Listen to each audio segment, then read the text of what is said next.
ఇతరులు నమ్ముకున్న వాళ్ళు అన్ని వర్గాల్లో ఉన్నారు కదా.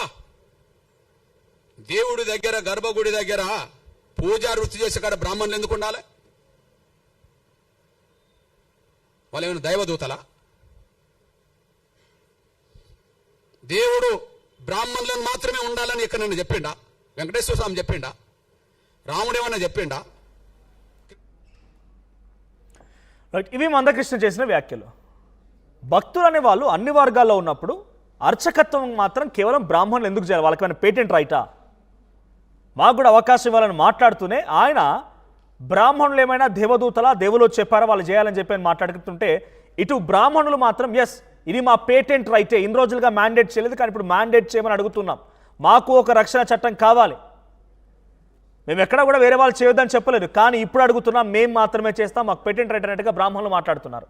ఏకంగా నిన్న ప్రెస్ మీట్లో వాళ్ళు మాట్లాడుతున్న మాటలో ఒక సంచలనమైనటువంటి విషయం ఏంటంటే దేవుడు మంత్రం ఆధీనంలో ఉంటాడు, మంత్రం బ్రాహ్మణుడి ఆధీనంలో ఉంటుందంటూ కృష్ణుడు ఎప్పుడో చెప్పుకొచ్చాడు. కృష్ణుడే ఏకంగా బ్రాహ్మణులు గొప్పవాళ్ళని చెప్పి బ్రాహ్మణుల్ని ఆరాధించేవాడు. ఇంకొక అడుగు ముందుకేసి వాళ్ళు ఇంకొక సంచలన వ్యాఖ్యలు కూడా చేసుకొచ్చారు.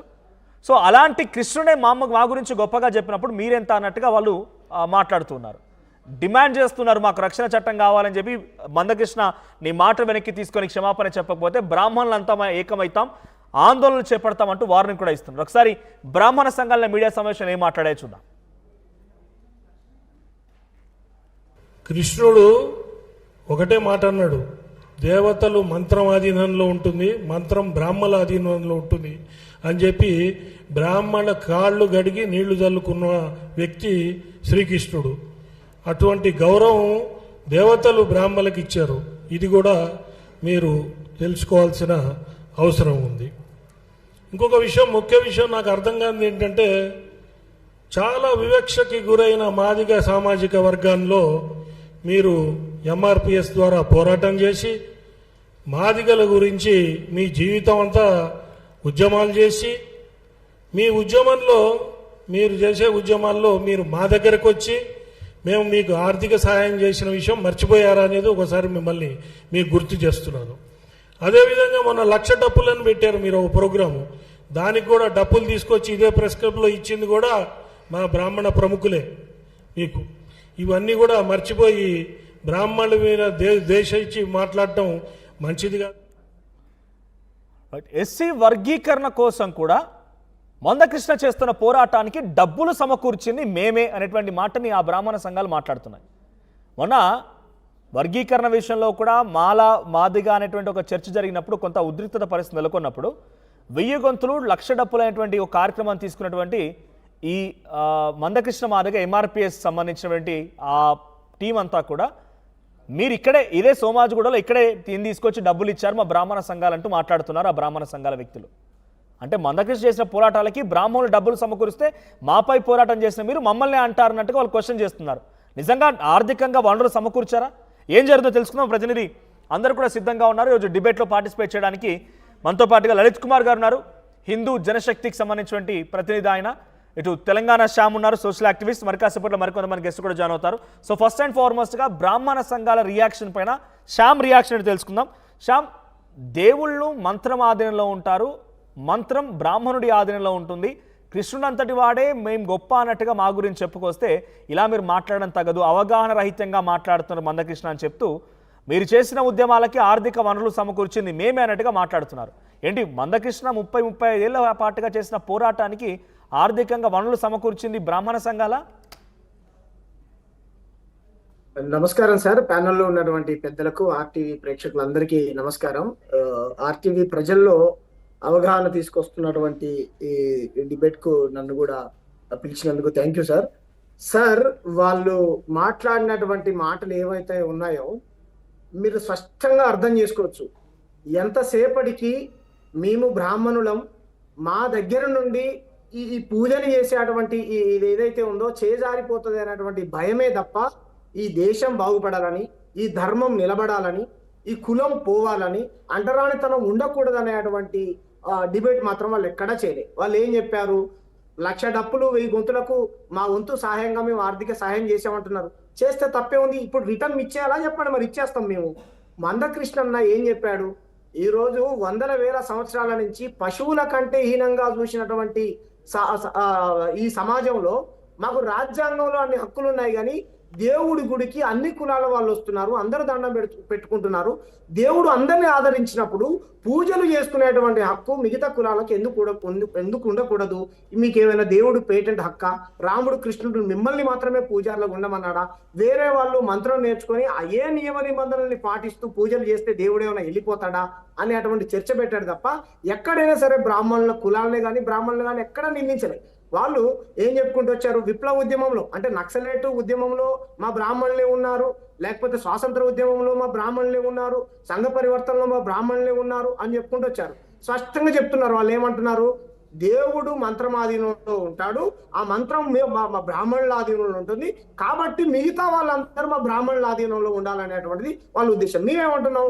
మంత్రం బ్రాహ్మణులు చదివితేనే దేవుడు ఏమంటారు పలకడు కదా, వేరే వాళ్ళు చదివినా కానీ పలుకుతాడు కదా. అదే మంత్రాన్ని దళిత గోవిందం పేరుతోని చాలా మంది దళితుల్ని పూజారులు చేసినటువంటి ఇది కూడా ఉన్నది కదా. కాబట్టి మీ పీఠాలు కదిలినప్పుడల్లా ఎక్కడి నుంచి ఇది పోతుందో అని చెప్పేసి మీరు మాట్లాడుతూ ఉన్నారు. మేమేమంటున్నాం? 3000 సంవత్సరాల నుంచి ఊరవతల వెలివేయబడ్డము. పొద్దున్న లేస్తే హైదరాబాద్ ని శుభ్రం చేసేది వీళ్ళు.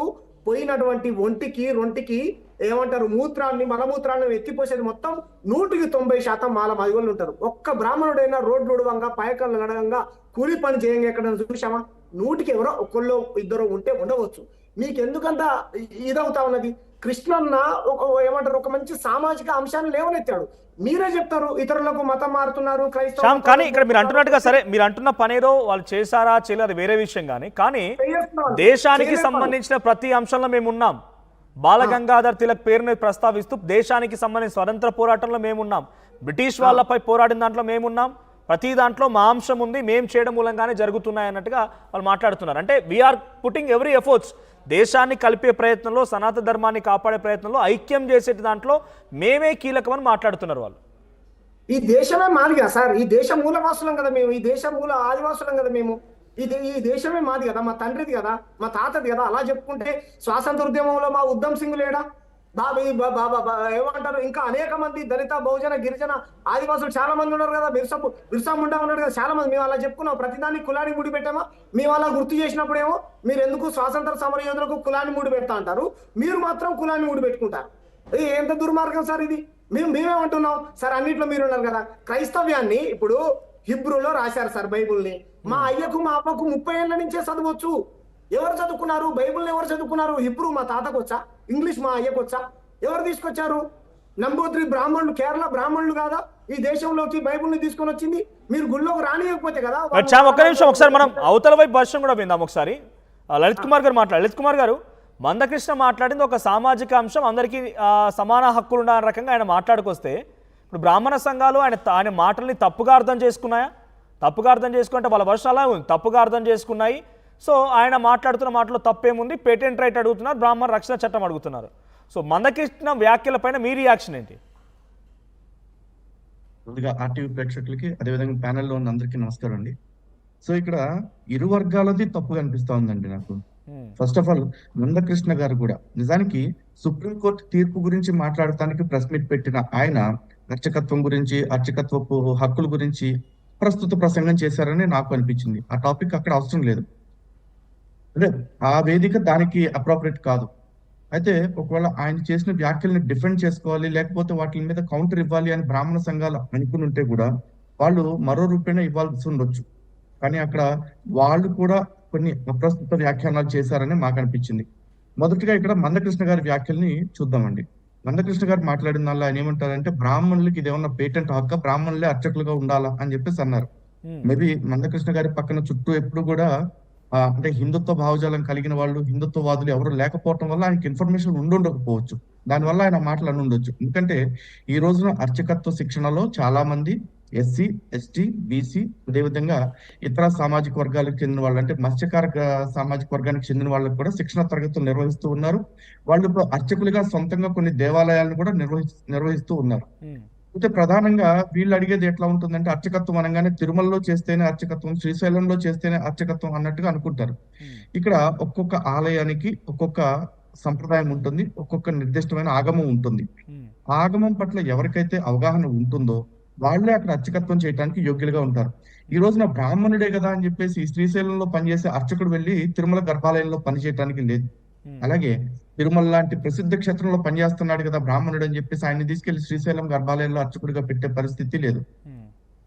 అలాగే కొన్ని తరహాలు గ్రామ దేవతలు కావచ్చు, లేకపోతే ఇతరత్ర కొన్ని ఆలయాలు కావచ్చు. ఇప్పుడు మాచర్ల చెన్నకేశ్వర స్వామి ఆలయం ఉంది, విష్ణుమూర్తి ఆలయం అది. మాచర్ల చెన్నకేశ్వర స్వామి ఆలయంలో అచ్చగా మాలాదాసరులు అంటారు కదా, వాళ్ళే అర్చకులుగా ఉంటారు. మరి ఇటువంటి వ్యవస్థలు కూడా నడుస్తా ఉన్నాయి. ఎందుకు మా ఊర్లో గంగనమ్మ తల్లి గుడిలో రజకులు అర్చకులుగా ఉన్నారు. సో ఇక్కడ అన్ని రకాల